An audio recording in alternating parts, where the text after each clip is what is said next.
have with us a most distinguished guest, Mr. Ahmed Rehab, who will be speaking today on a topic that has captured the world's attention, Egypt. Mr. Rehab is an Egyptian-American democracy activist. He has just returned from Cairo after his fourth trip to Egypt since the revolution, in which he actively participated in last year. He is working on a feature-length documentary about Egypt called Beyond Tahrir. Ahmed Rehab is the executive director of CARE Chicago. He is a profound speaker and writer focusing on contemporary social issues, including civil rights, media relations, and Islam-West relations. Rehab is a regular contributor to the Chicago Tribune, the Huffington Post, and CNN.com. His op-eds have been published in numerous newspapers around the country. Rehab is also a frequent guest on TV and cable news networks such as ABC, CBS, NBC, CNN, Fox News, BBC, as well as radio stations such as the Chicago Public Radio. He has spoken in numerous organizations and universities around the world. We could go on. It would take the time here that we have alone just to go through his many accomplishments and highlight his dedicated work that he has devoted himself to that truly define him as a community leader. So without further ado, please give a warm welcome to Mr. Ahmed Rehab.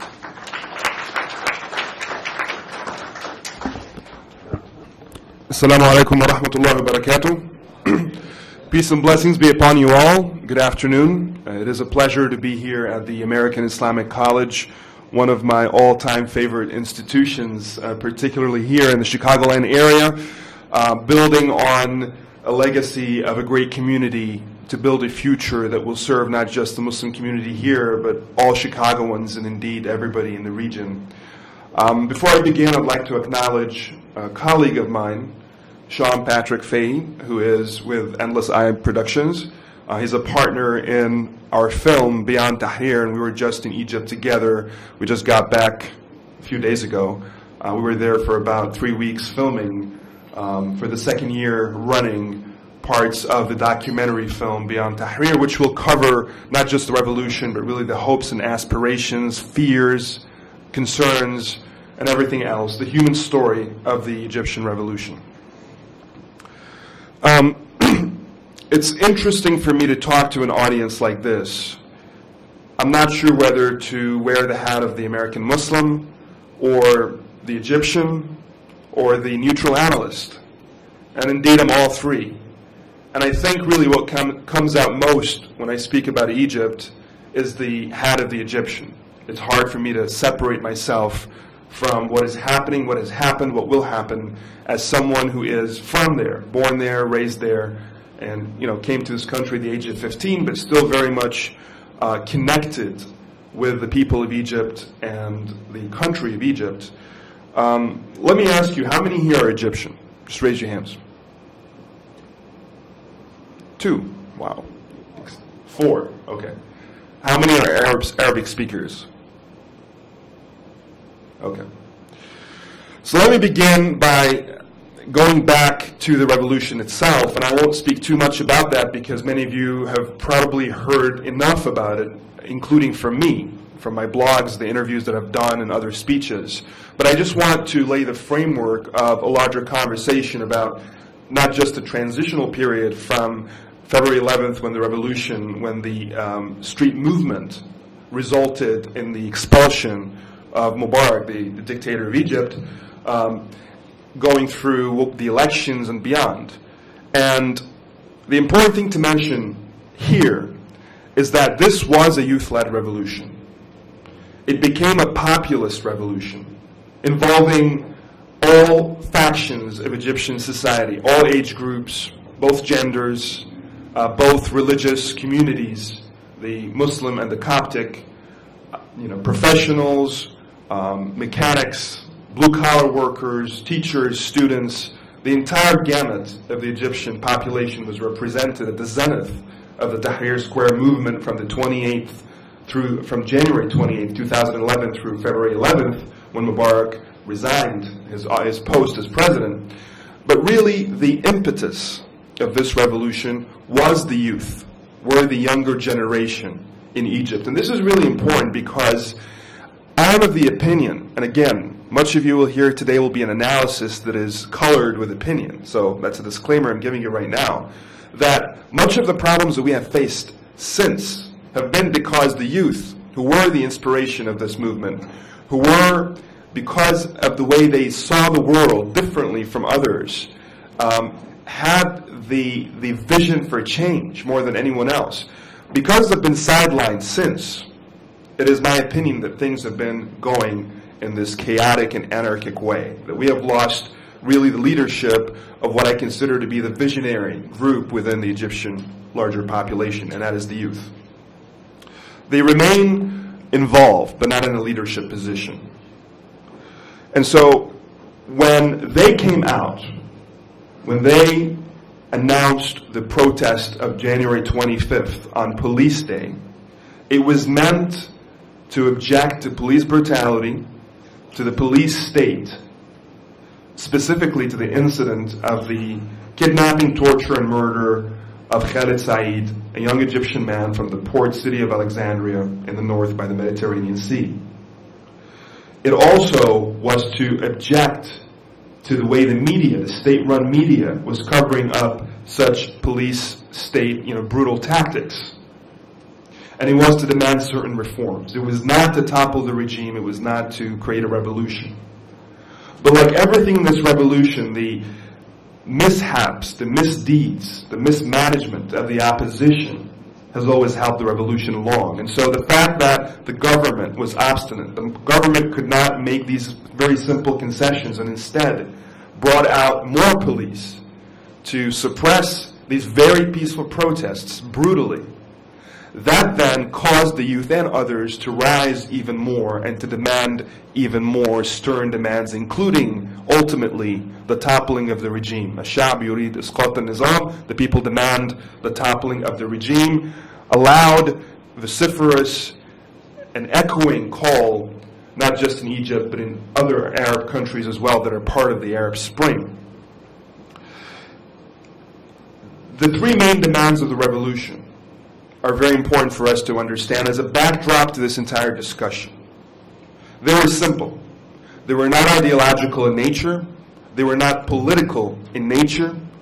They were about human rights. This revolution was ultimately about human rights. They were bread, they were liberty, and they were social justice. Bread representing economic opportunity, not simply bread. Social justice, and freedom. And the three were sort of under the umbrella of the main call, which was for dignity. Now, why do I mention this now? Because as we right now engage in all of these ideological battles and all of these political maneuverings that we see today and have seen for a year and a half now, this seems to have been forgotten by many of the leaders. I don't recall, and I was there, as many of you know, from the very beginning until February 11th, in Tahrir Square, in the streets, interacting with people. I don't recall anybody waving the flag of a particular political current. I don't recall anybody flying the flag of the Muslim Brotherhood, or the left, or the socialists, or the liberals, or the Copts, or the Muslims. It was really about these basic human rights, these basic calls for freedom, dignity, social justice, economic opportunity for all Egyptians.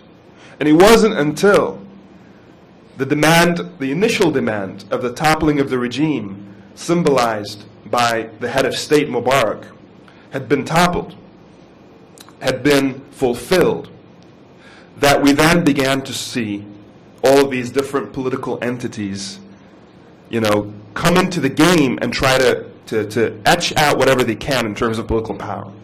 And that was the beginning of all the problems. The millions that were in the street, not all of them had the same exact vision for change in mind. The leadership represented in the youth talked about these principles, these values that I talked about, and they wanted a full regime change. They understood what that meant. Many others did as well, but not the majority. The majority simply wanted Mubarak out. So you had two main calls during that period in Tahrir Square. You had الشعب يريد إسقاط النظام, the people demand the end of the regime. And you had the call of irhal, which means leave, addressed to Mubarak, the person of Mubarak. The problem, part of the problem, is that when that second call was heeded fully, and Mubarak indeed left, so did many others, believing that the ultimate goal had been achieved, forgetting that there was another more important call, and that was to end an entire regime and not just for one person to leave.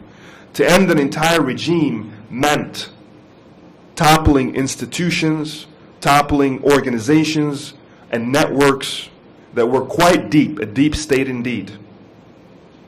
And because the attention did not remain there, and because the critical mass sort of left believing it had achieved its goal, we still had remnants of this regime operating in this past year and a half, causing havoc, causing confusion, and causing much of the bloodshed that we saw in the streets, which isn't much by most revolutionary standards, but still, one is one too many. And it was definitely a lot by the standards of the peaceful nature of the Egyptian revolution, which was indeed a standard for the world in its first 18 days. And so, when we talk about the powers that be in Egypt over the past year and a half, we talk about the youth, what many would call the revolutionary youth. We talk about the remnants of the regime, or what in Egypt we call falul, the remnants of the previous regime. The Democratic National Party, the DNP, was the ruling party that pretty much monopolized power in Egypt, not just politically, but economically as well. And you don't disrupt such a deep-rooted network by removing its head and its head alone, and maybe some of his assistants, or some of the symbols of this entire very, very intricate and complex network. One that has been built over 30 years cannot be disrupted in a period of 18 days. And so remnants of this regime remained. It wasn't necessarily, officially, the state security system that was part of this network, or the Ministry of Justice, or the Field Marshal, Tantawi, who's head of SCAF, the Supreme Council of the Armed Forces. But there were powerful individuals in each of these entities, whether it was in the police force, in state security, in the Ministry of Justice, or in other aspects of government, that were still corrupt and still in their loyalties to the old regime, to this network that remained, especially in the big money, in the business community. They remained, they were funding individuals. Whenever you hear about al-Baltagaya, or these hooligans, these individuals that come out who are not necessarily politically involved, but are hired to create havoc. Whenever we saw in the past year and a half, many instances, a large group of people protesting something, maybe in Tahrir Square, maybe somewhere else, and then violence would occur, and we would be surprised. That's not the nature of this revolution, what is going on. It would be these mercenaries who are hired and put amongst the people to create these type of violent acts in order to get the majority of Egyptians to be disgruntled, dismayed, and disappointed about the revolution, and ultimately to say, we've had enough of this. And so the remnants, or the falul, remain and were a very powerful force over this past year and a half in this transition. But besides the revolutionary youth, who took to the streets continuously to put pressure on the ruling body to move the revolution along, and besides the remnants, the other party that is of note over the past year and a half is, of course, SCAF itself, the Supreme Council of the Armed Forces, who initially had a heroic role. On the 11th of February, when Mubarak stepped down, it was because of pressure, or at least a lack of pressure on going the other direction by SCAF, that they had more or less abandoned their former leader, Mubarak. And this is something that they should get credit for. If you compare, for example, the situation in Egypt to the situation in Syria, it could have been much worse had the army sided with the regime. Of course, for those who know anything about Egypt's history and the different nature of Egyptian society as it relates to the military versus Syria and the Syrian military, you will not be surprised by the fact that the Egyptian military did not turn against the people. In Syria, the military is part of a 5% minority community that is more or less politically affiliated with the regime, the Alawites. In Egypt, there's no such situation. Also, the military in Egypt is an enormous institution. It is not simply a military. It is an industry, it is in the agriculture, it is in education. Pretty much it is a very deeply rooted and intertwined force in Egyptian life. When you take the main road in Cairo, as Sean and I and our friends did, from the airport to downtown Cairo, you pass through what is called Salah Salim or Al-Aruba Street. And that street is sort of the main street in Cairo, and you see a lot of very well-done fences that seem kind of, luxurious, for lack of a better term.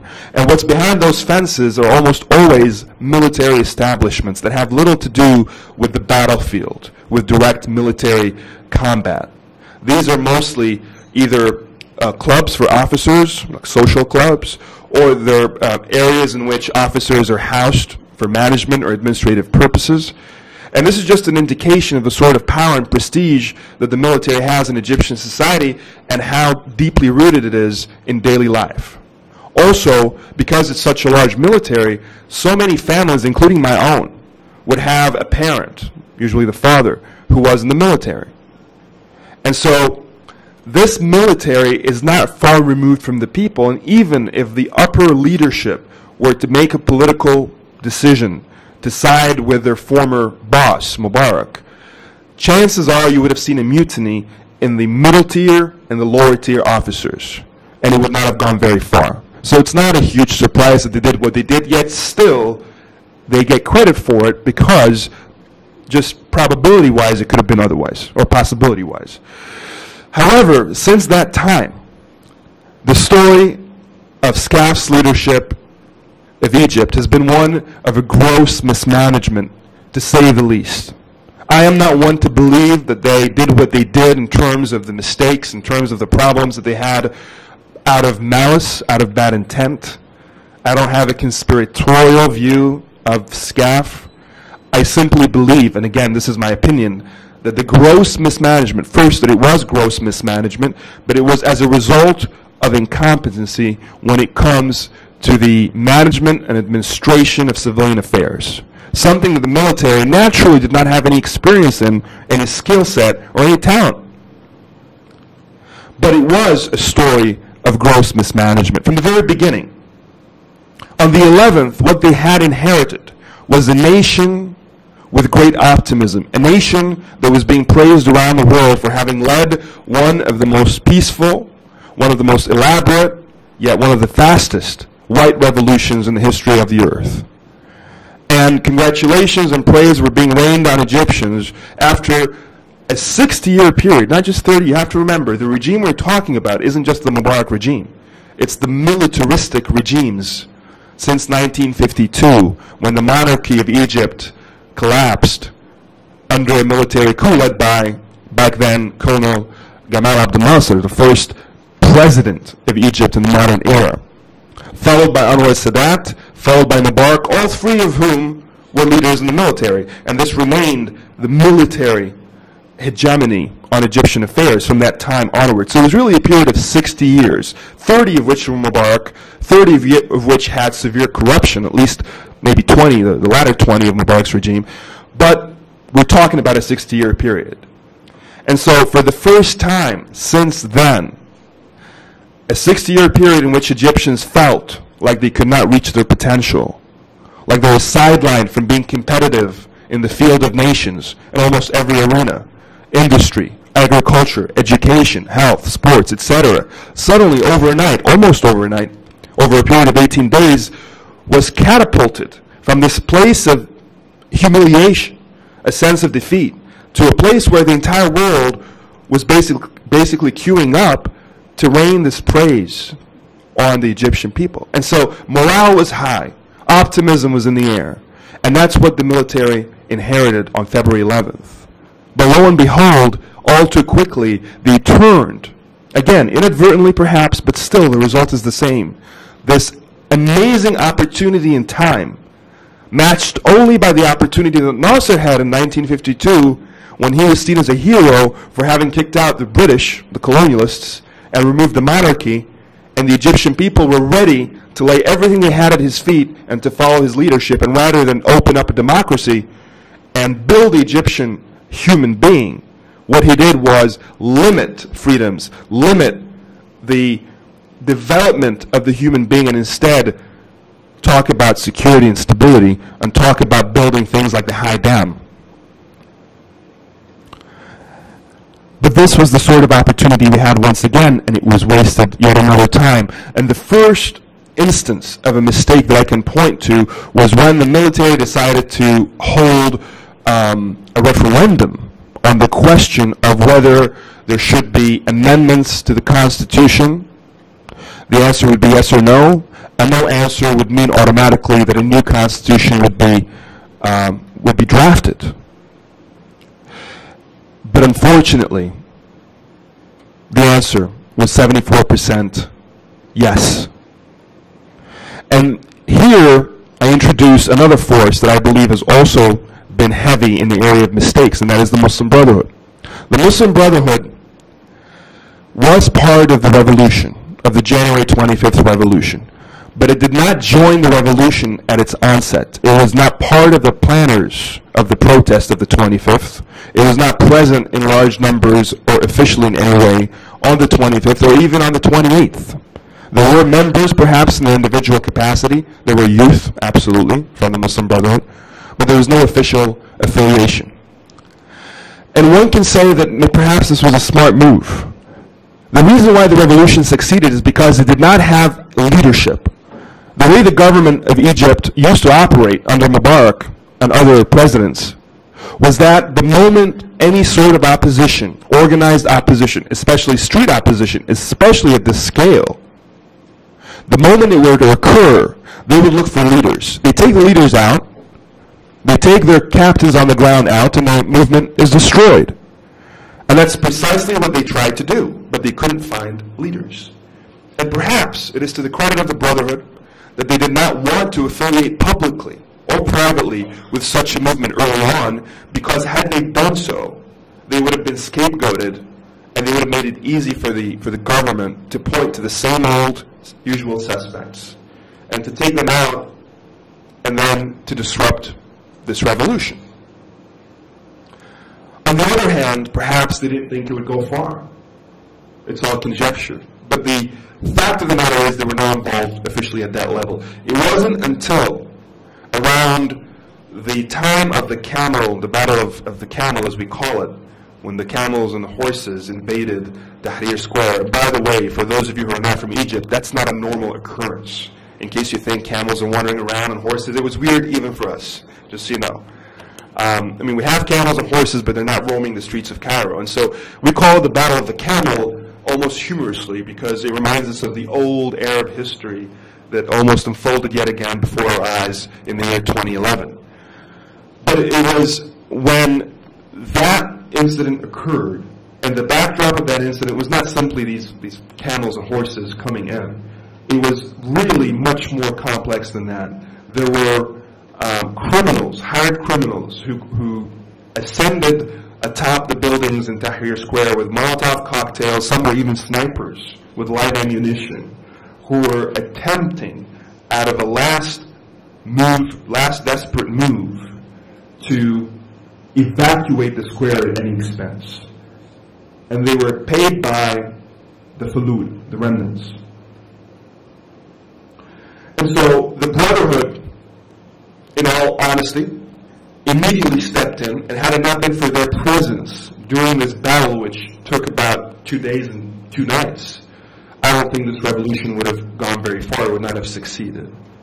And it was after the fact, after the 2 days, and after the fact that the revolutionaries prevailed over this last desperate attempt, that we saw Tahrir Square blossom into the million plus that we started to see up through the 11th. It was from that moment onwards. Because once again, the mistakes of the previous regime, their miscalculation, trying to do things the wrong way, helped us and helped our revolution. All of those who were sitting on the fence, all of those who were sitting at home without a specific position or a particular feeling about what was going on, began to tilt towards the revolution, and the poor young men and women who were more or less ambushed in Tahrir Square by these snipers and gunmen. And this was really the critical mass in Tahrir that ultimately resulted in the success of the revolution. But going back to what I was saying, the Muslim Brotherhood then became part of the revolution. There were the youth, there were the leftists, there were the socialists, there were the liberals, there was the Brotherhood, and other Islamists as well, between quotes. The term is a loose term that's often stated and rarely defined, so I put it between quotes. But basically, they were of the opinion that a yes to the referendum would be helpful to their cause.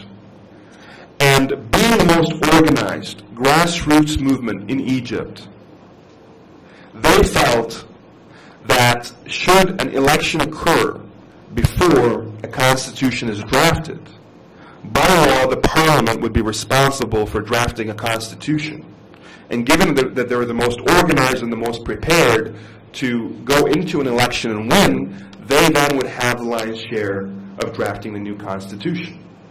And so they felt, why would we then vote no, or ask people to vote no, and have the constitution be drafted first, in which, of course, the Constitutional Assembly would contain individuals from all backgrounds in equal measure, and they would not have the upper hand.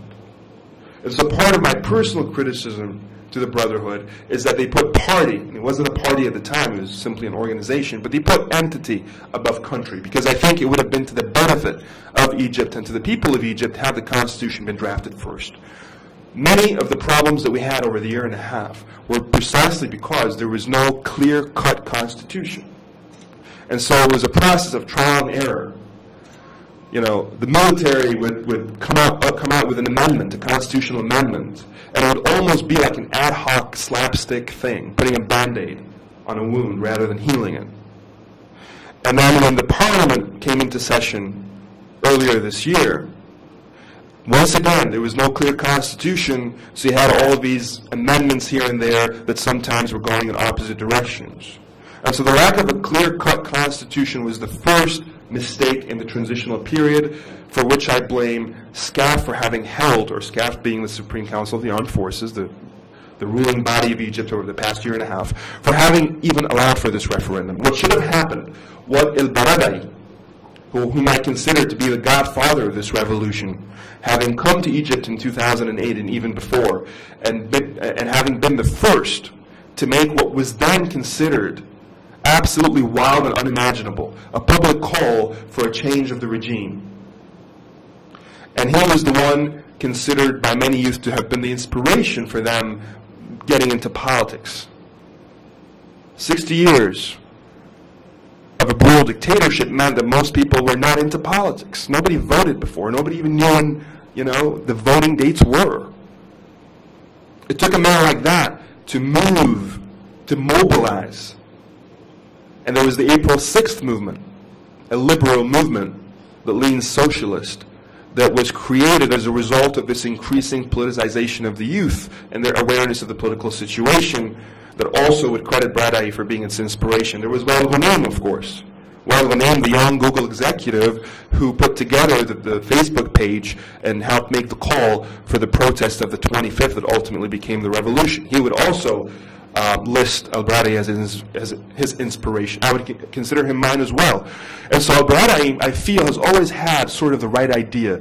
And he was very clear from the beginning, as several others were, as I myself was, that we needed to have a constitution first. It's one thing to topple a regime, it's another thing to build a new nation. And if you want to build a nation, think of building a building.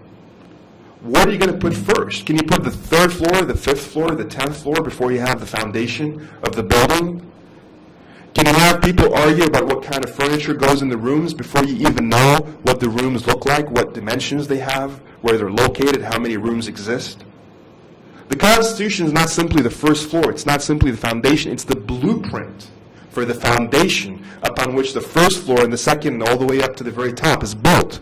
That's the Constitution. It was a gross error not to have the Constitution be drafted first, and I have SCAF and the Brotherhood to blame, both of whom had personal ambitions, in my opinion, that they put above country and what was good for the common Egyptian. What was SCAF's motivation in doing so, it would basically elongate their transitional period, which was originally supposed to be 3 months, per their own declaration.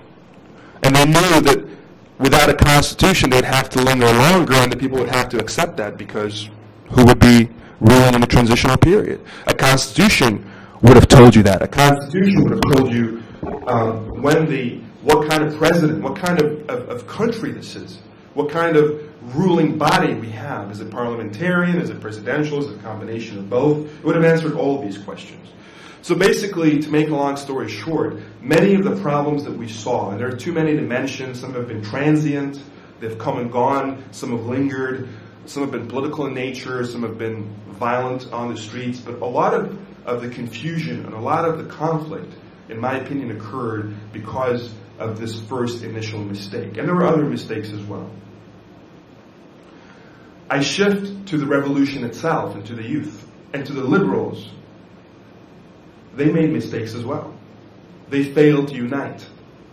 It's one thing not to have a leader during the 18 days in which you're out in the streets battling, a very well-equipped and very well-armed, aggressive police force.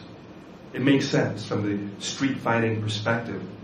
But once that battle was won and you move into a political world, it was very important for the liberals to get in a room like this and say, here's our leadership, here's our structure, here's who the SCAF can talk to, who the media can talk to. But because it was splintered, for understandable reasons, again, 60 years in which there was no apparatus, and these individuals came almost off of their own behest, suddenly cannot be united overnight.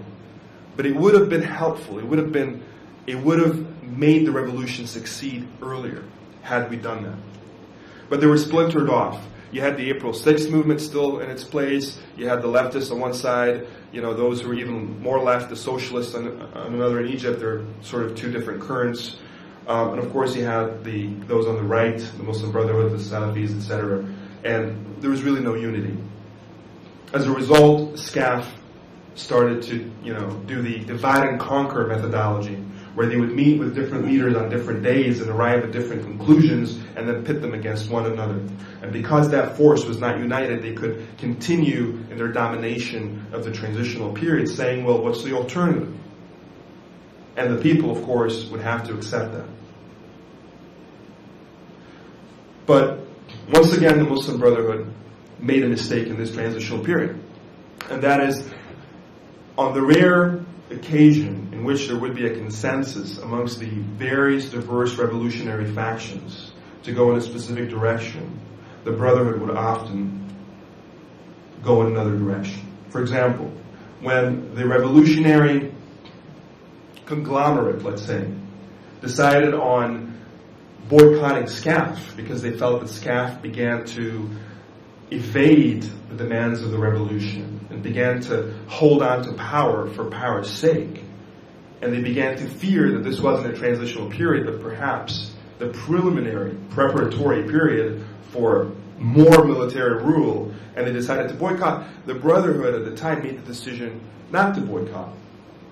And they started engaging and talking with SCAF. And of course this empowered SCAF and weakened the revolutionary bodies, but of course to the benefit of both SCAF and the Brotherhood. For SCAF, they were not boycotted. And for the Brotherhood, they were able to weasel out whatever concessions they could, which of course, in that case, was having an early election. And again, an early parliamentary election was beneficial for the Brotherhood because they felt they were the most prepared and they would win with a majority.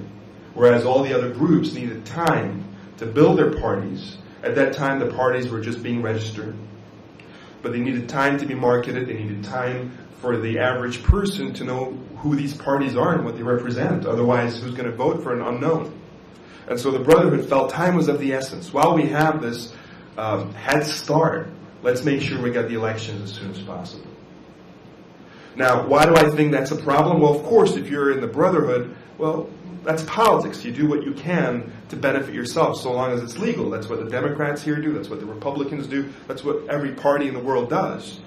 But we're talking here about revolutionaries. We're talking about nationalists. We're talking about people who are not in it for simple political gain, but rather to transform a society, to change Egypt for the better. And in my mind, the right decision then would have been to prolong or to delay the elections in order for these parties to be developed and for the average Egyptian to have a real choice.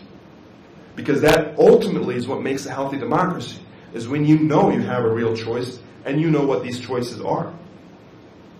Perhaps I'm asking too much.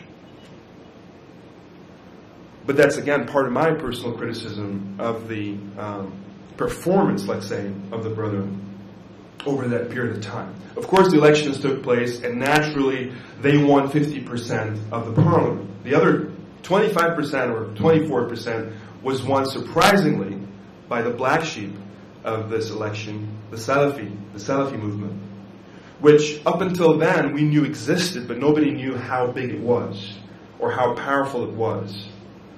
Ultimately, it was backed by Saudi Arabia, as it had been since its inception.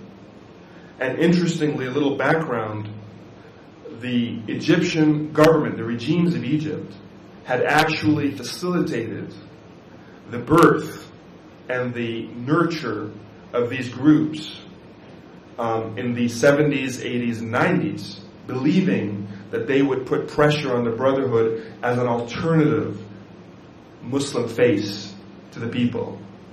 Because at the time, these groups were very apolitical. They were very conservative, religiously speaking, even more so than the Brotherhood. But they were apolitical. They believed, and they said this, they believed it all the way through to the start of the revolution. When they came out and their official position was, it is haram, forbidden for the people to protest or object or to overthrow a leader. That's how apolitical they were. And that's how politically in tandem, at least as a consequence, if not as an intention, they were with the previous regime, and that's why they were nurtured as such. But they had grown to such an extent. And at that point in time, it wasn't conspiratorial, it was natural growth, families intermarrying, children being raised, and it became a large subpopulation. And most of us didn't realize how big it was until the elections, when they won 24% of the popular vote for parliament. That put parliament at 74%, between parentheses or between quotes, Islamists. Of course, that was a shock to most people. But it wasn't really a shock. If you consider, again, the nature of politics. It is about GOTV, getting out the vote. It is about marketing your brand. It is about how well connected you are to the grassroots. Everywhere in the world, that's what it's about. And these groups had those systems in place.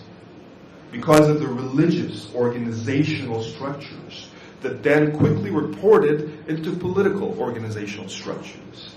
The mosque, the place for the halaqah, the charities, the families that were in the databases that received those charitable foods and other items. All of those networks were then basically mobilized for the political purposes of those elections. So it wasn't too surprising. I say that because analysts in the United States will look at the results of these elections and at the numbers and draw conclusions that miss certain nuances and certain realities. They will conclude that Egypt or the Middle East or the Arab world or indeed the Muslim majority world in general is Islamist leaning, and that the only alternative to dictatorship, to secular, often brutal dictatorship, is political Islam of the sort that is the Brotherhood or the Salafis, etc. But that's, again, a mistake. You're not reading the numbers correctly. Or you are, but you're not reading what goes under those numbers. Conceivably, 10, 20 years from now, this may not be the same result because other alternatives will also have grassroots networks and GOTV power. Also, to give you an example, the headline is, in this most recent presidential election, the Muslim Brotherhood wins the presidential election. Morsi wins the presidential election. And so once again, I see many talking heads from Fox to CNN to MSNBC, the full gamut, from conservative to centrist to liberal, echoing the notion that, well, we told you so. The Brotherhood had to win. Islamists dominate, etc. But if you think about it, again, there's too much detail for us to ignore. First of all, as I mentioned, in Parliament, the Brotherhood had 50%. This was in January of 2012. In the primaries of the presidential election, the first round, in which there were multiple candidates, 13 to be exact, Morsi had 25%. That's a 25% drop over a period of 6 months, owing most likely to the poor performance of the Islamist-dominated parliament since January. And so what this tells you is that the Egyptian people, despite the lack of political maturity and despite the years of being more or less in a political coma, they're still judicious enough to be performance-based. They're not ideological in the way that they judge things for the most part. And if they voted for the Brotherhood initially at 50%, a big factor was simply when you have nothing else that you can trust, you trust in religion. Or you trust in the military. And so indeed these were the two powers that be. When there's corruption, when there are new faces that rumors are floating around, the Barada is paid by the United States, the youth are paid by, Russia or China or Iran or Qatar, or all these state-run media rumors. When you have little trust, you can always trust in God, and you can always trust in your military that's always been by your side defending your borders. But that doesn't say much about the true popularity of these entities, especially the Brotherhood, because it will be ultimately performance-based. And indeed, what trust existed was performance-based. One cannot take away from the Brotherhood that over the past 84 years, they have been at the forefront in terms of the streets, providing for the most needy and the poorest families food, shelter, education. They're a charitable entity, ultimately. Initially and up until now. And so that also is part of the reason why those who trusted in their political campaigns did. But seeing what they saw from a 6-month period of Parliament, it dropped to 25%. Now we move into the runoffs, in which the surprise was Shafiq versus Morsi. Now, in the States and elsewhere, the discussion begins there, Shafiq Morsi. But really for us, especially those of us Egyptians who were involved in the revolution, the big story was the fact that these two made it into the runoffs, and not so much who made it beyond there. The fact that other candidates among the 13 did not make it into the runoffs, those who more or less represented the revolution at a much wider level of popularity. That was the big shock, and many of us more or less signed off and signed out right then and there. It became, for a great number of Egyptians, a false choice. A choice between two undesirables. And so ultimately became a vote against someone rather than a vote for someone.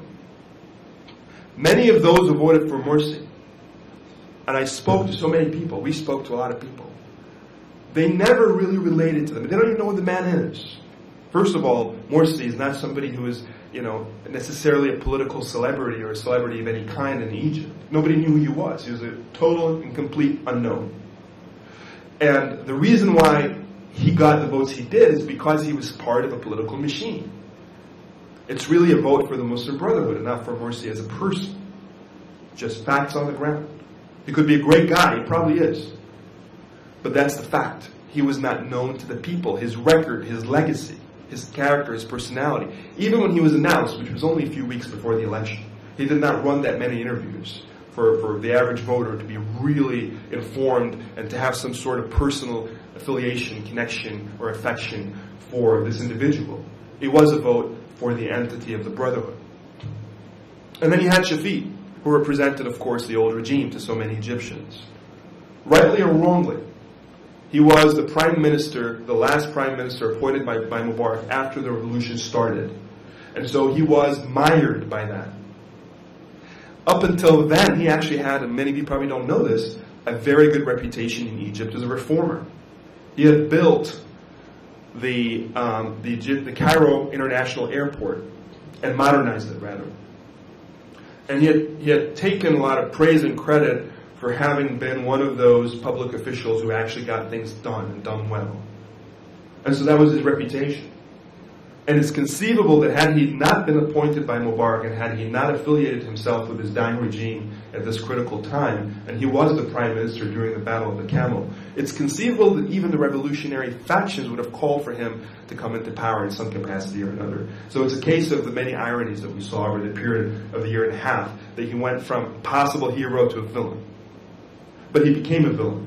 And many of those who voted for Morsi voted against Shafiq, did not want Morsi, did not know Morsi, did not like the Brotherhood, but could not stomach Shafiq in any which way as a continuation of a regime that we had just demolished. It made no sense. You go through a year and a half of torture, of chaos, of anarchy, and you go right back where you started. They wouldn't have any of it. Morsi was still hard to stomach, hard to swallow. But when you have that other option being absolutely impossible, it becomes almost a choice by default. On the other hand, many of those who simply did not trust the Brotherhood, who simply feared what they considered could potentially be a theocratic regime, similar to Iran or Sudan or Afghanistan or anywhere else in the world, or those who did not fear such a theocratic regime but simply didn't like this particular organization, again, just voted for Shafiq, not necessarily because they liked Shafiq, but because they could not stomach the alternative. So for many, it was a vote against. And mind you, when I went to Egypt this last time, I had certain biases and preconceptions that were shattered on the ground. I assumed that if I saw a woman in a full hijab, she would almost always be for Morsi. If I saw a man with a beard and the prayer mark, he would almost always be for Morsi. Absolutely not. Absolutely not. I was surprised. I have a cousin who wears a niqab, and I fully assumed she'd be for Morsi. She was for Shafiq, and so was her husband, a very religious man. And her kid, who's sort of a young, modern, moderate guy, so to speak, he was for Morsi. And what we also saw, and again, to contrast this with American politics, in America we have the red states, the blue states. We have the coasts that tend to be, to vote Democrat, the blue states being Democrat, the red being Republican. We have the coasts, the water bodies, the lakes and the two coasts tend to be Democrat. And then you have, Middle America and the plains and the South being Republican for the most part, of course. There's no generalization. You have certain suburbs, certain districts that tend to go one color or another. But in Egypt, interestingly, you did not have any of that. It wasn't by region, it wasn't by city, it wasn't by neighborhood, it wasn't by street, it wasn't by building, it wasn't even by apartment. In one apartment, you can have a father, a mother, and 3 kids, all of whom are adults of voting age, and the 5 would be voting for 5 different candidates in the presidential primaries. I saw that more than once. What that tells you is that the political polarization that we have here, because obviously we have a legacy of an older system that's been around for a long time, simply doesn't exist in Egypt as of this point, and for us to project that would be a mistake. It would be ethnocentric on our part as Americans. What people are doing over there is reacting to individuals, reacting to how they feel sentimentally and rationally about a certain person, period. It isn't about deep-seated ideological affiliation in one direction or another for many. It is for some, but for many it isn't. So that's also an interesting difference between the two, between the United States and Egypt. And so the elections took place, and it was very close. There was a lot of conjecture as to who had won and who the military would declare. Conspiracies, under the table dealings, all sorts of things were being talked about. But what I can tell you today with a sense of assurance is that Morsi indeed won fair and square. And that, to the credit of the military that I have often criticized for its mismanagement, it did the right thing by not fudging the results and by respecting the democratic process, the election process. Now, there are those who say there were dealings and negotiations until the last minute, and that's why the declaration of who had won was delayed by an hour. That is probably true. I know people that were in that meeting as a primary source who told me that this was the case.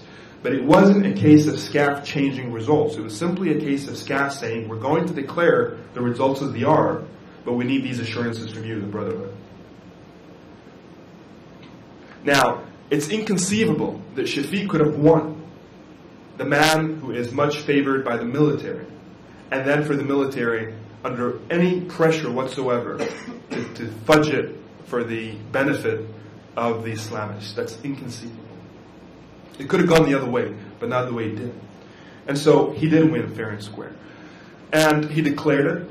It took a while for SCAF to come out and for the official electoral body to come out and make that declaration. We were there in the streets filming the live reaction.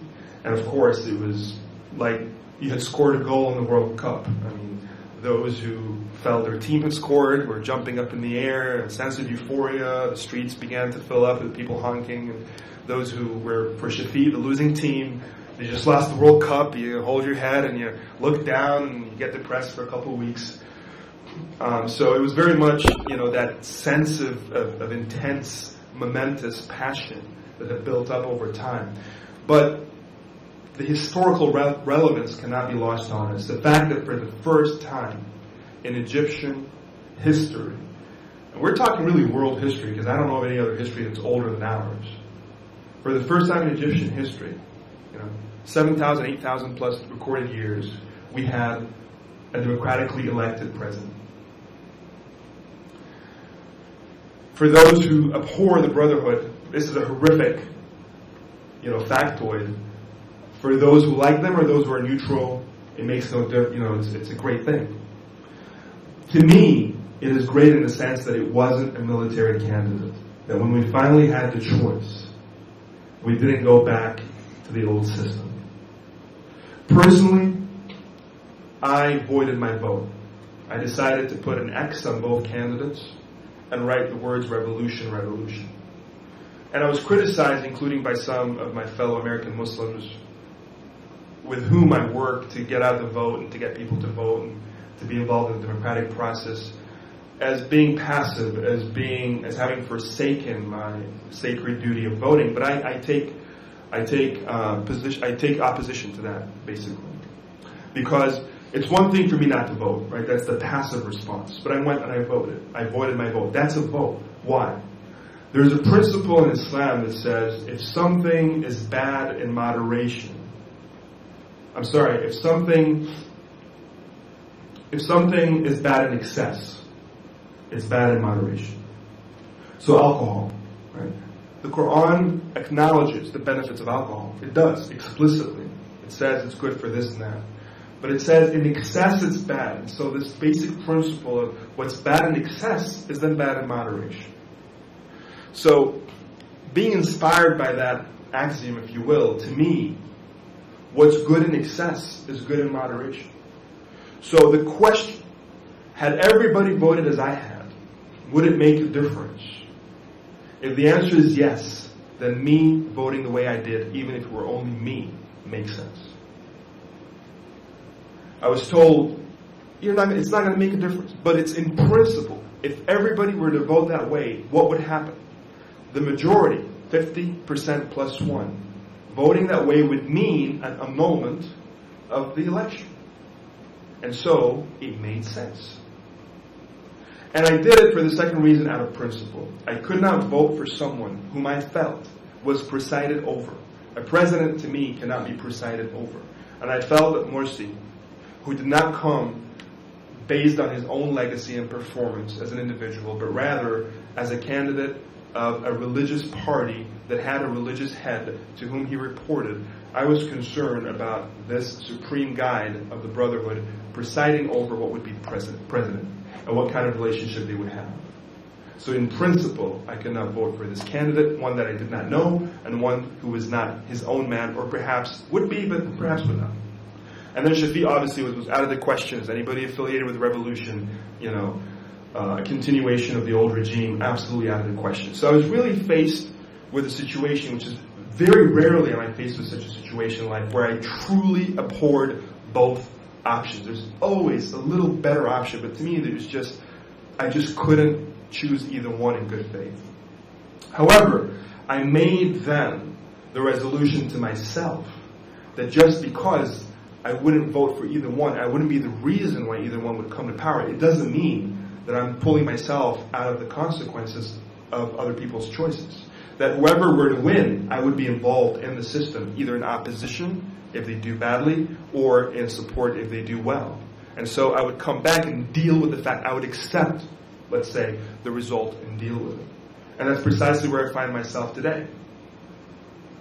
You know, I'm not a huge fan of the guy, but he's done well. He's done a few things well, and so I applaud those things.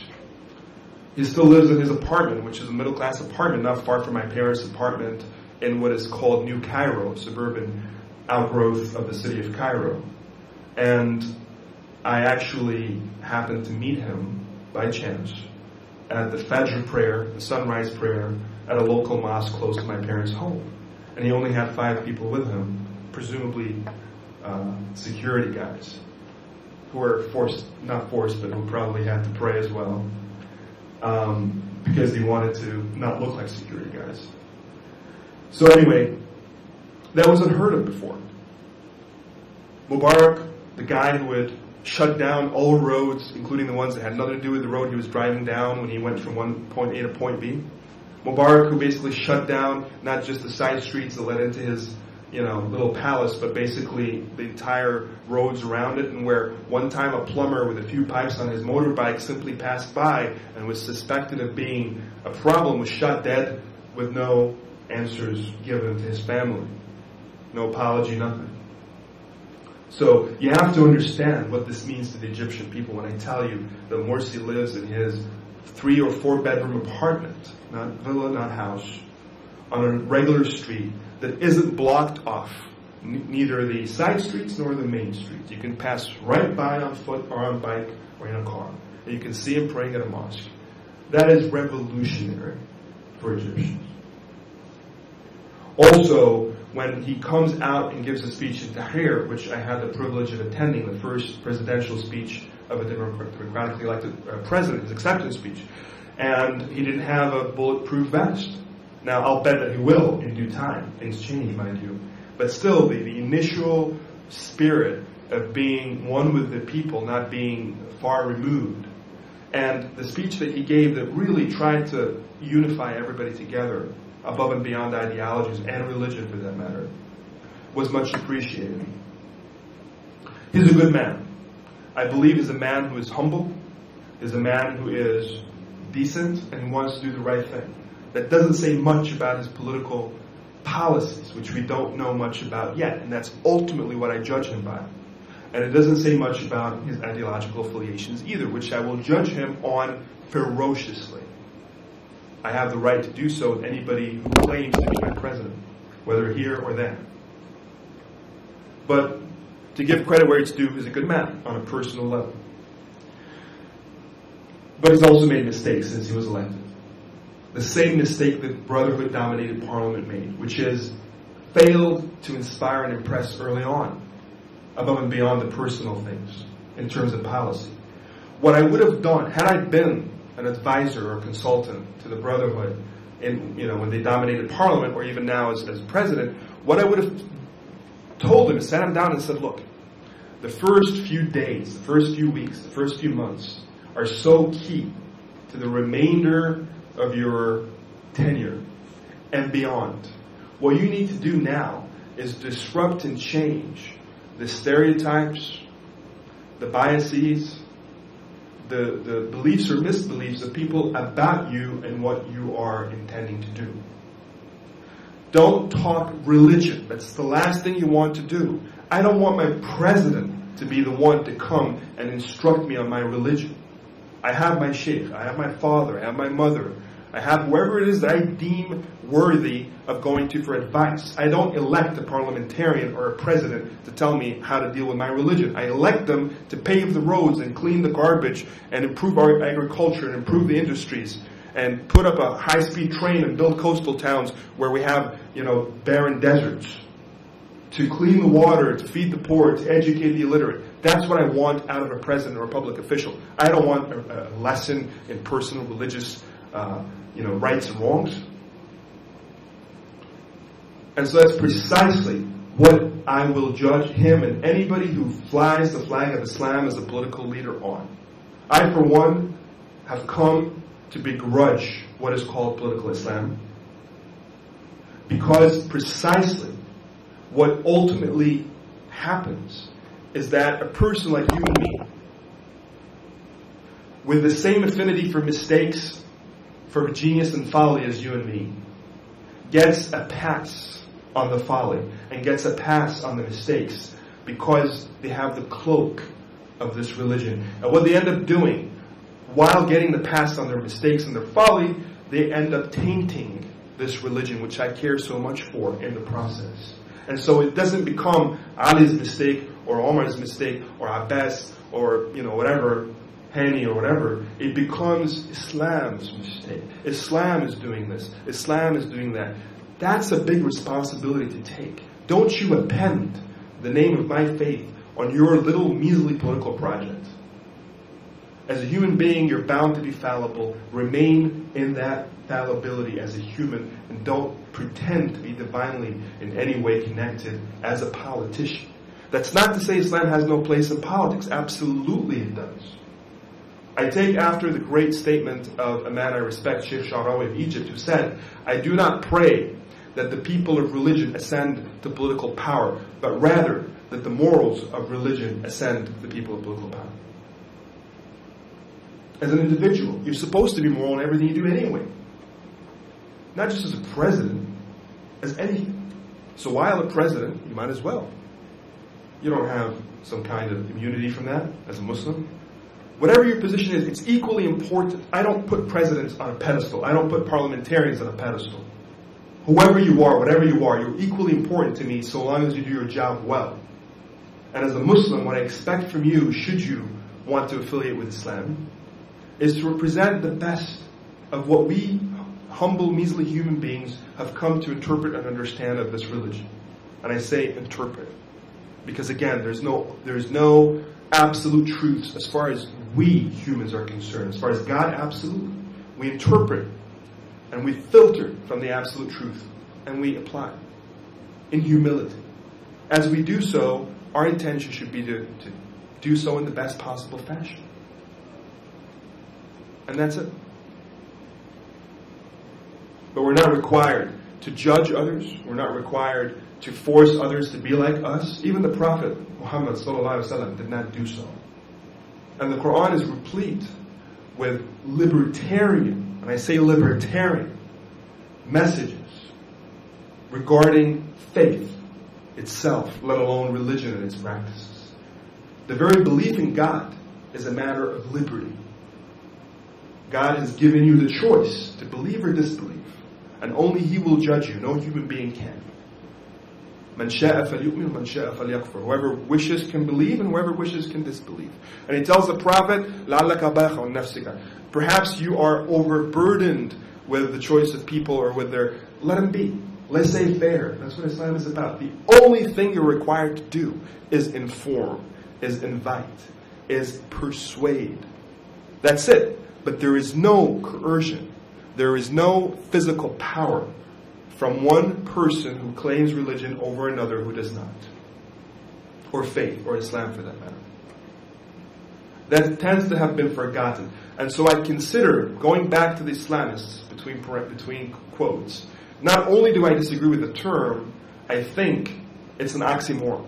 Because to me, first of all, the term didn't exist in the time of the Prophet. And if the Prophet is the founder of Islam, then who made that term up? We only had the word Muslim. And one little litmus test I use is ask people, when they say they're a Salafis, was the Prophet Muhammad a Salafi? You guys love Sunnah. You're always talking about Sunnah all the time. Well, let's talk Sunnah. Is it the Sunnah of the Prophet Muhammad to call yourself a Salafi? Did he call himself that? No. Did he call himself a Sufi? No. A Shafi'i, a Hanbali, a Maliki? No. A Shia, a Sunni even? No. There is just one term, and that's Muslim. It's as simple as that. How did these things come about? The same way things are coming about today. Personal, political ambition of human beings or ideological tendencies that they try to enforce upon others. That's where it starts, and that's why I oppose it.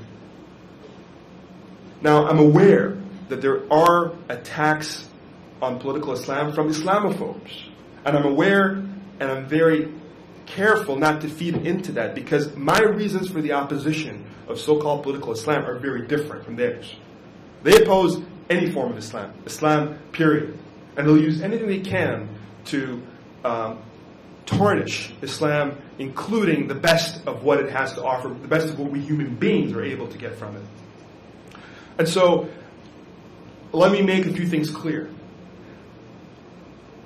I criticize the Brotherhood, I have problems with the Brotherhood, but it isn't because they're this evil, fifth column, taqiyya, lying, trying to take over the world and convert everybody and create a global khilafah or caliphate, evil little demon.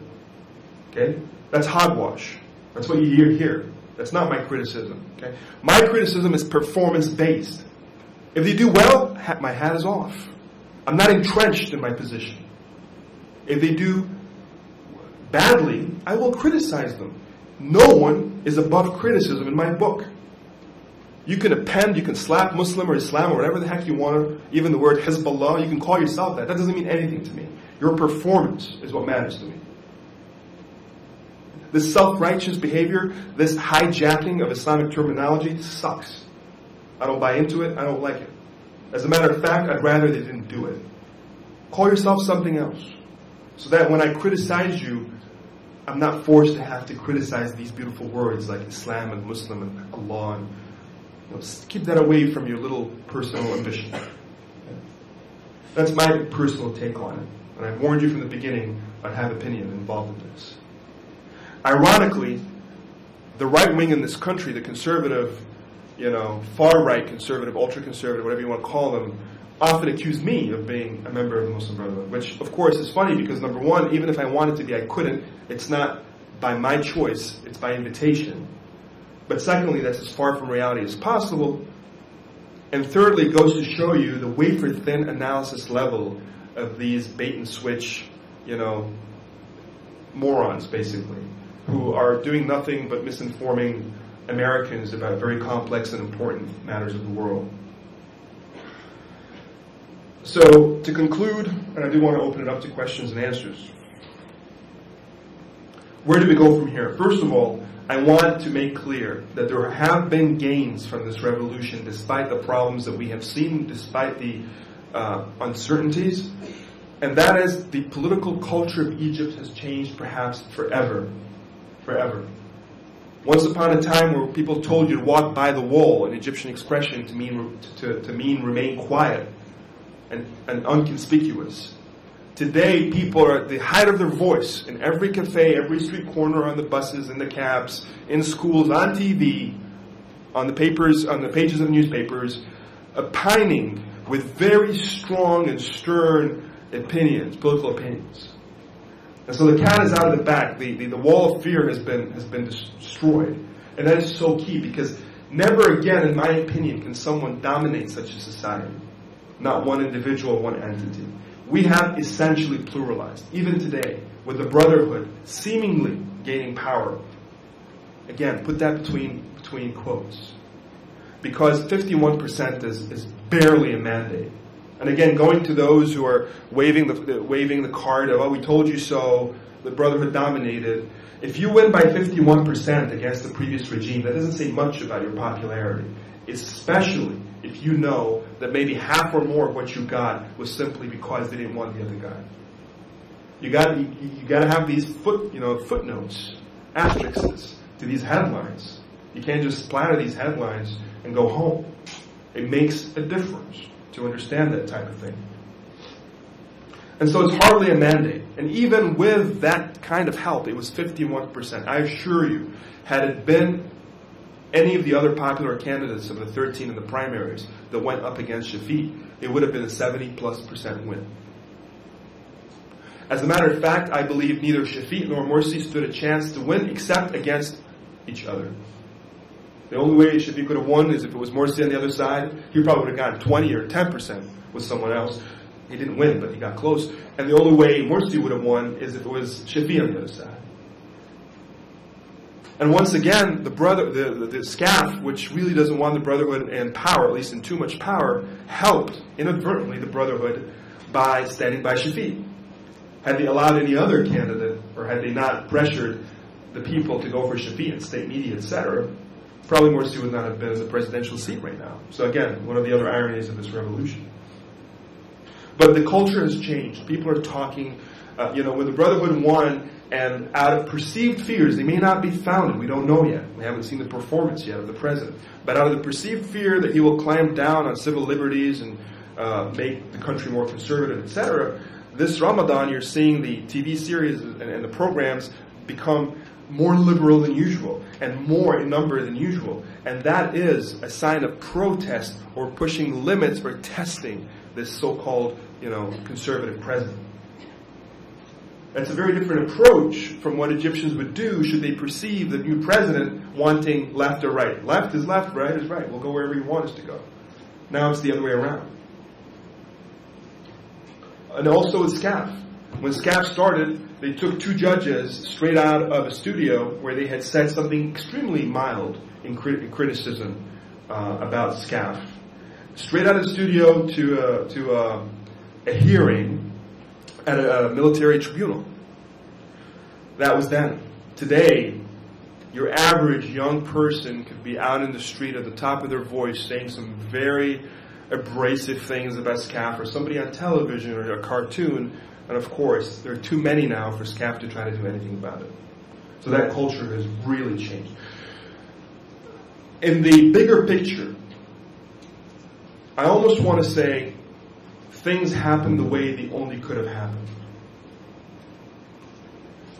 Given all of the factors, given the 60-year plus political coma and the sudden awakening of the people, the poverty level, the unemployment, the fact that this was done so quickly, the fact that democracy is so new to people living there, I would give high marks to where we are now.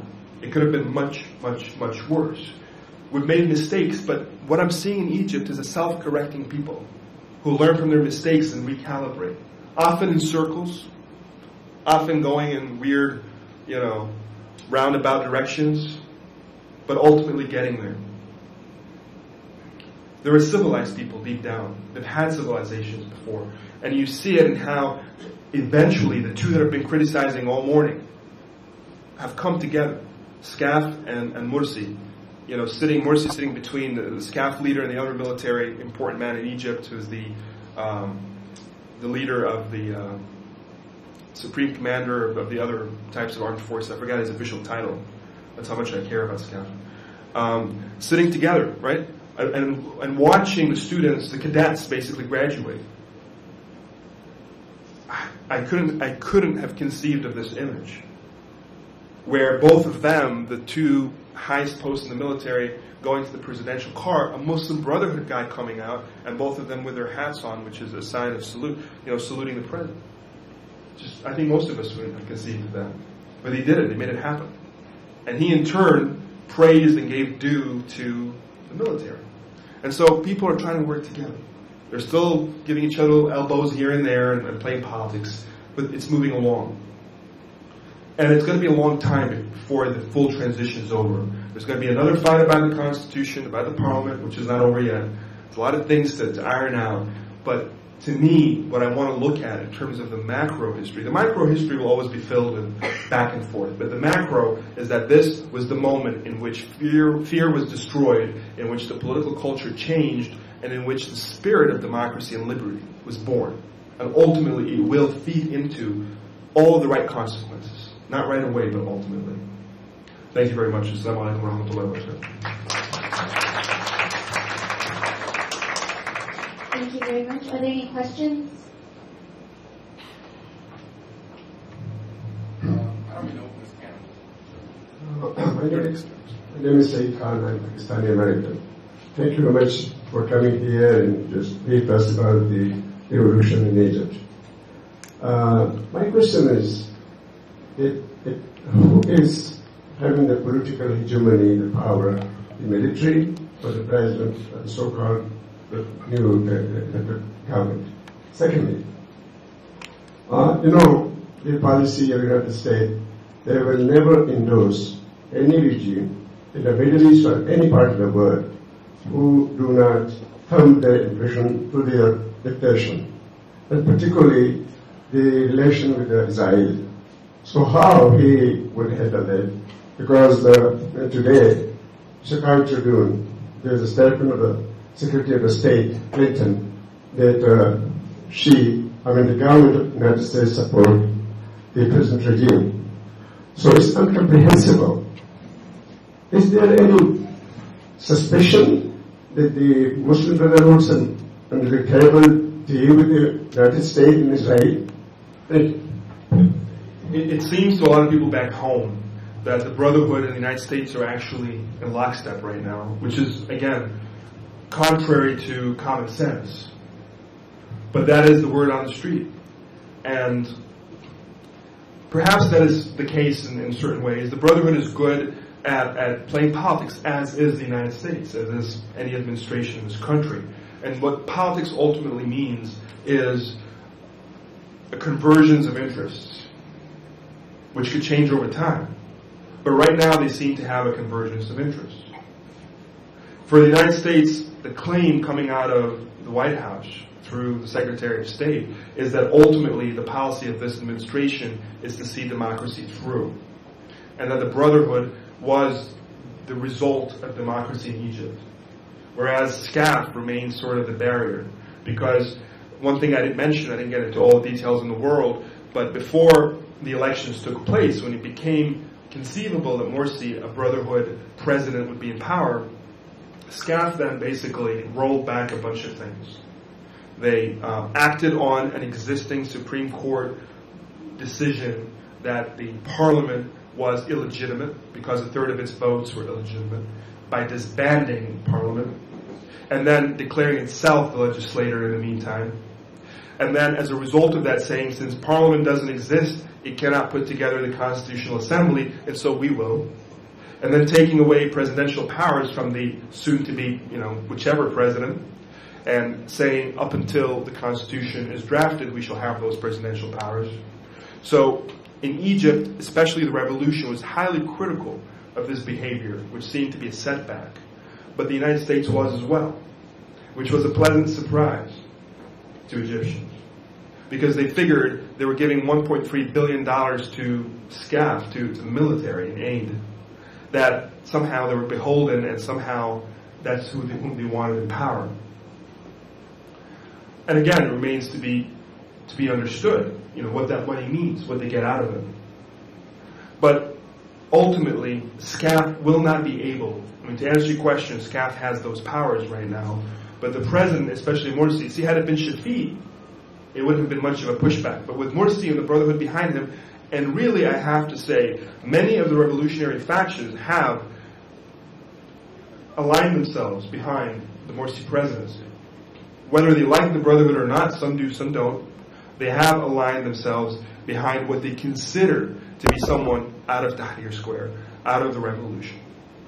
As opposed to SCAF, which wasn't, or Shafiq before them, who wasn't either. So that's where you see the power right now, is that, he has Tahrir Square. It's dominated by Islamists, between quotes. It's dominated by the Brotherhood, but it has support from many other revolutionary factions. And SCAF is slowly losing that kind of support in the streets. It's still backed by those who hate Morsi. So you do have a polarized society. But the ones who were for Shafiq, the ones who hated Morsi, the ones who were for SCAF, the ones who didn't like the revolution, those guys, mostly, don't take to the streets. We call them the couch party, because they stay home most of the time.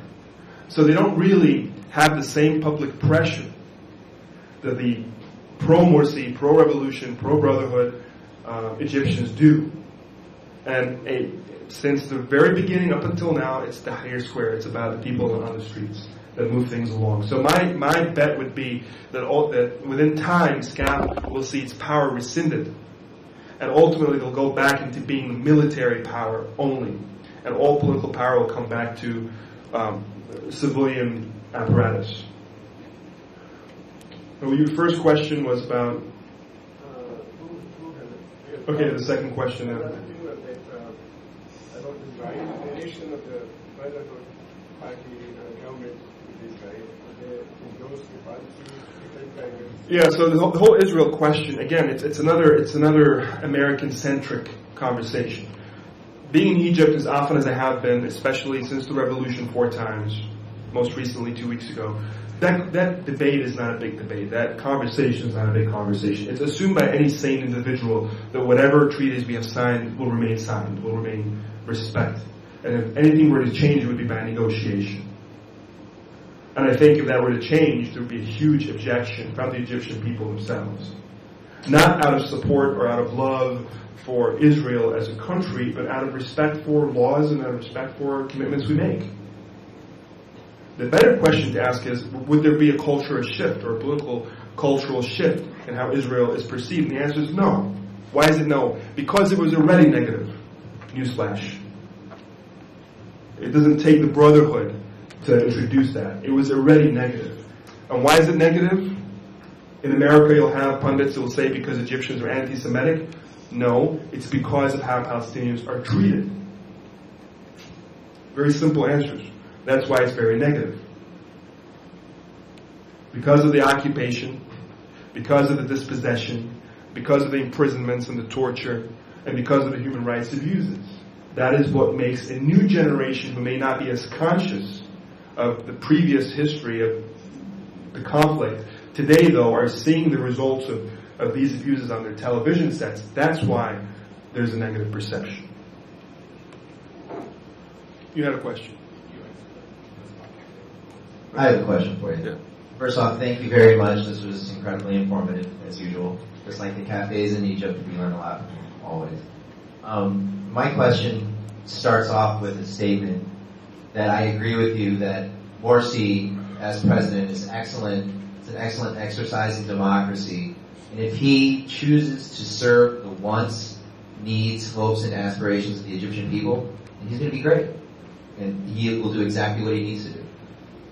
But my question is, in the inking of this Constitution, we talked about this, and you can elaborate on it. There was going to be a provision where women would never be able to obtain the office of president. Do you think that's fair and democratic? And why not, or why? Well, I don't know what the provisions will look like, and if that will be in there or not. But there's no doubt where my support is, and that is for any sane adult with an Egyptian nationality who passes whatever objective qualifications for president there is, to be allowed by law to become president should they be elected. I don't care what religion they are, I don't care what gender they are, I don't care what political affiliation they are. Because ultimately, the people elect. No clause does, no preset ideology does, and that is the Islamic way, by the way. The people are the source of legislation. The people, through their mubayah, or through their consensus contract, are the ones who elect legitimately a leader. So you cannot in advance say it can't be a woman or it can't be a Christian. It's a political entity. We're not electing someone to run, al-Haram al-Sharif or al-Azhar. Okay? It's a political entity. If you have good plans for policies that can do the things I mentioned earlier, which are mostly of a technocratic, administrative, managerial type of work, then go for it. If I had a Copt who would, decrease corruption and improve agriculture and fix pollution, etc., versus a great Muslim whom I love personally, but is not very good at policies and management, I'll vote for the Copt, and vice versa. It should be objective. That's the only way a nation can move forward. Hello. I'm going to be teaching in Cairo for this year, and I'm at the Academy of the Arts, and my course is on community organizing and the performing artist as a catalyst.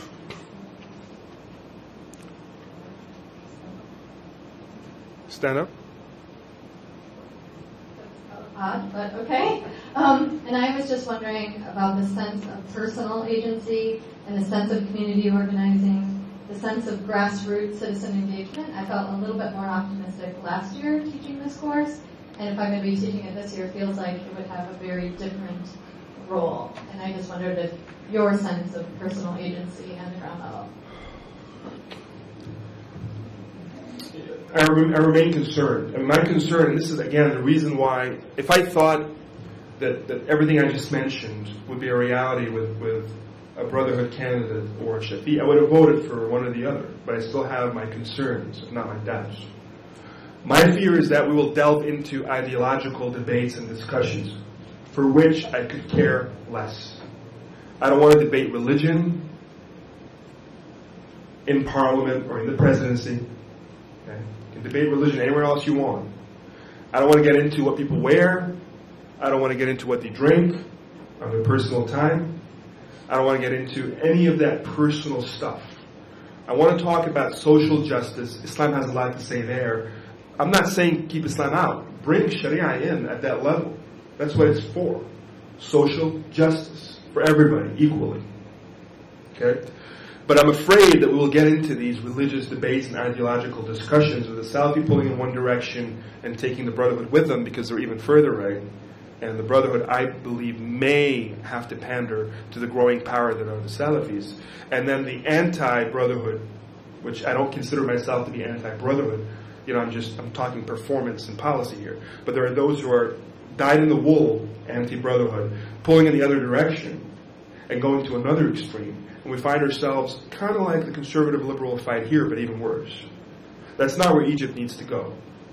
It needs to go in the direction of technocratic development. It needs to go in the direction. We know our religion. We've had it for centuries. Who are you kidding? Okay? We know our religion, whether we're Copts or Muslims.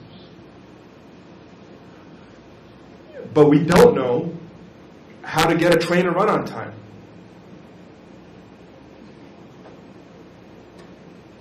So that's what it's about for me. It's about getting that, personal agency, institutional agency. Institutionalization is a very important word that we lack. It's very personalized. Even this election. I told people when they keep, bringing up the same, I'm sick and tired of you talking to me about Morsi versus Shafi. Ultimately, it's irrelevant in the bigger picture. Of course, it's relevant, but what's more relevant is who are we as a nation? Do we have institutions or not? Do we have a constitution or not? If you had a solid constitution and you had strong institutions that went above and beyond the person, then it really wouldn't matter then. You would have 4 years of one idiot or another, as we have in America before, and then move on.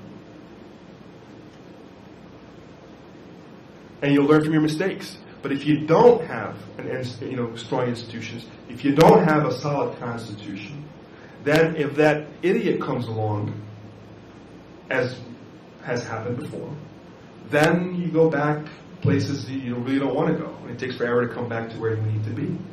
That's precisely why I avoided. It's not that I'm saying that Shafi will almost always be a disaster and Morsi is bound to be a disaster. I'm just saying, in the absence of a constitution, I don't know what I'm voting for. I don't know what their powers are. They don't know what their powers are. They don't know what their terms are. They don't know what their limitations are and what their rights are as a president. All that is to be determined after the fact. It's like hiring somebody for a job and then creating the job description. It simply does not make sense to me.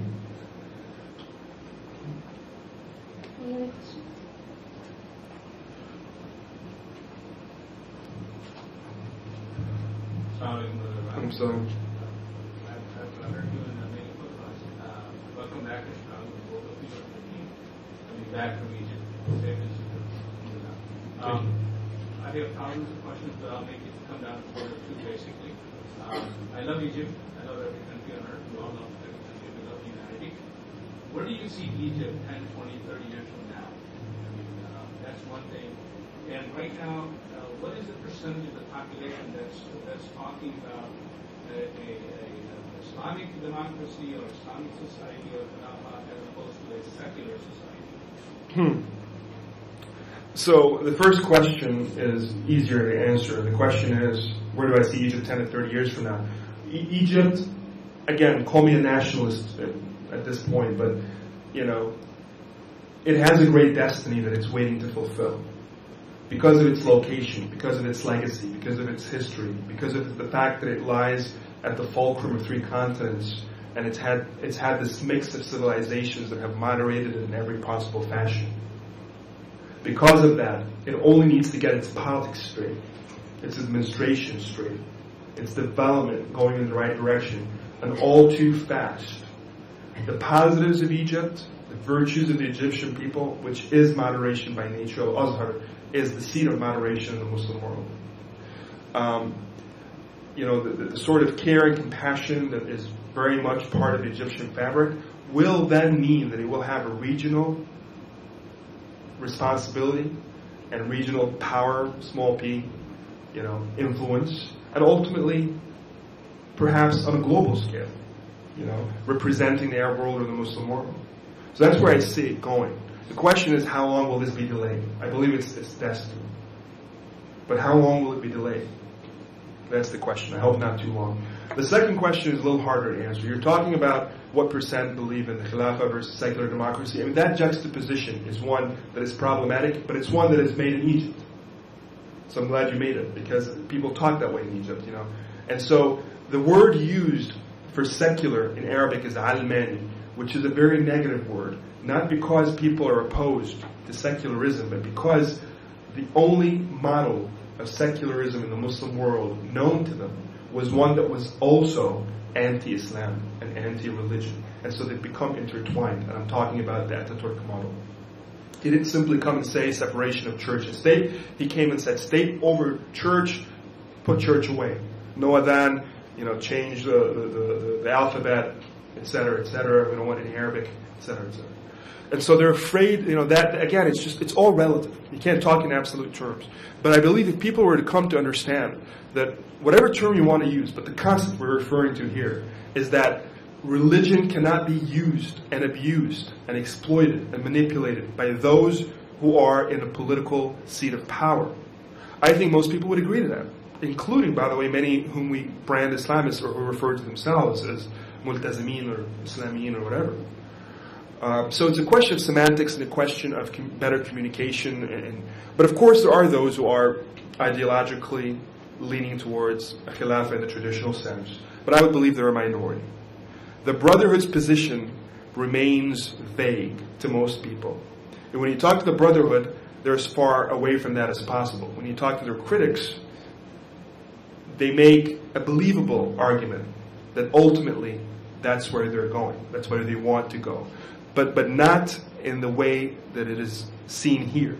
Not with armies invading France and England and converting people at sword's point, but rather something close to the European Union. Already existing Muslim majority countries working together in a Sharia-based, system where they have economic cooperation. For example, some level of political cooperation. Maybe very deep, maybe very superficial. But that's more or less the more realistic interpretation of where they may want to go, should they go in that direction. But ultimately, I think the people should put pressure on their elected leaders to make clear what they believe so we don't have to guess. How big is the group that's pro-Western secular democracy system? 10 million, 20 million out of 80 million?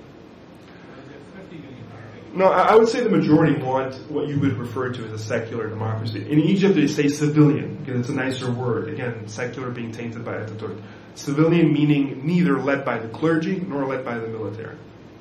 So the majority of Egyptians want that, including the Islamists. They say the Brotherhood keeps talking about a civilian democracy. They don't want clergy rule. They don't want theocratic rule. That's for sure. But it could also mean that you don't have to have theocratic rule to have a system that goes beyond Egypt, that meshes with other Muslim majority countries in some sort of pan-Islamic, whatever you want to call it, khilafah or something else. It doesn't have to be theocratic in nature. It could be an elected process, etc. But to me, there has to be clarity, and there isn't that level of clarity. And I can't speak for them, so I don't know. This will be the last question. Assalamu alaikum. My name is Yassin from Turkey. Can I speak by Arabic. نريد أن نعرف دور الأزهر الشريف في هذه التغييرات المهمة، حيث أن الأزهر له تاريخ طويل أكثر من 1000 عام، فلا بد أن يكون هناك له دور. كما أننا علمنا في السابق الأزهر كان في الركود والجمود، ما كان لها صوت مقبول أو مؤثر. بخطوط عريضة، فما هي دور الأزهر في مثل هذه الديمقراطية الجديدة في العهد الجديد؟ Thank you. The question is about Al-Azhar, which is the seat of official religion in Egypt. And it's one of the oldest establishments in the Sunni world, both as a university and a mosque. And it has a lot of power, a lot of influence in the Sunni world outside of Egypt, all over the world. The question is, what kind of influence have they had in the past period since the revolution and moving forward? The answer is, they've had all the right positions. They've stood with the revolution.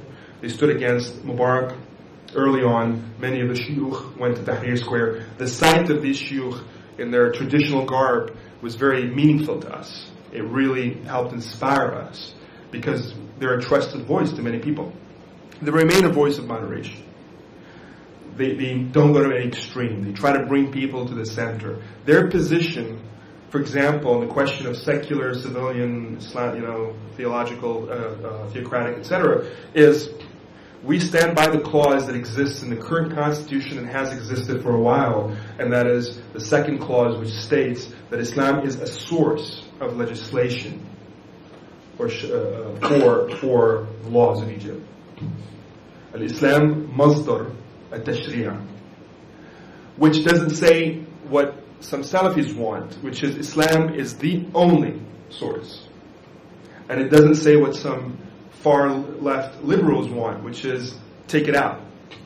So it's the moderate interpretation, which has always worked for us, even when we're as far away from a so-called Islamic state as possible. I mean, Islam is a part of the very fabric and reality of Egyptian life, and has been for a while. So I think it's a reasonable position to take. Obviously, interpretation would matter, how extreme or how moderate the interpretation of this phrase is. But I think it's a good phrase, and it's important when it works for Egypt.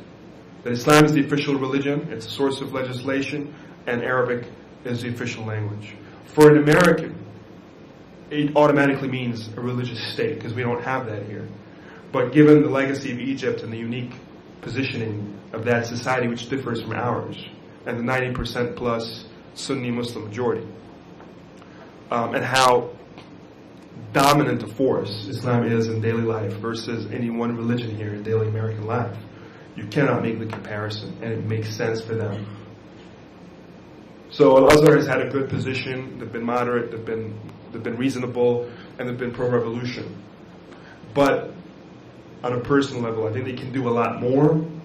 On a personal level, I think they're a disappointment, because to me, it's all relative. Who do I compare them to? How bad they could have been or how good they could be? They could be a lot better. As a university, I don't see it at the level of Oxford and Harvard. That's the standard I want. That's the bar that I want to set. I don't see why not over time. And as a religious establishment, I don't see them winning the battle against the Saudi-inspired hardline interpretation of Islam, which has seeped into Egypt on their watch, but moreover into Africa and Asia and other places. And I believe that form is a severe misinterpretation. Because I have no problem if you want to go literal. I personally, try to approach things objectively. But I have a problem when you go against what is rational and against what in Islam itself as a tradition, as a sunnah of the Prophet Muhammad, has never happened before. The language that we hear from some of these extreme elements against Christians or Jews or women or whatever, that's not in Islam as far as I know. That's not in the Sunnah of the Prophet Muhammad. And this is not my opinion. Who am I? I'm not a scholar. It's the opinion of great scholars I respect, like Imam al-Ghazali and others.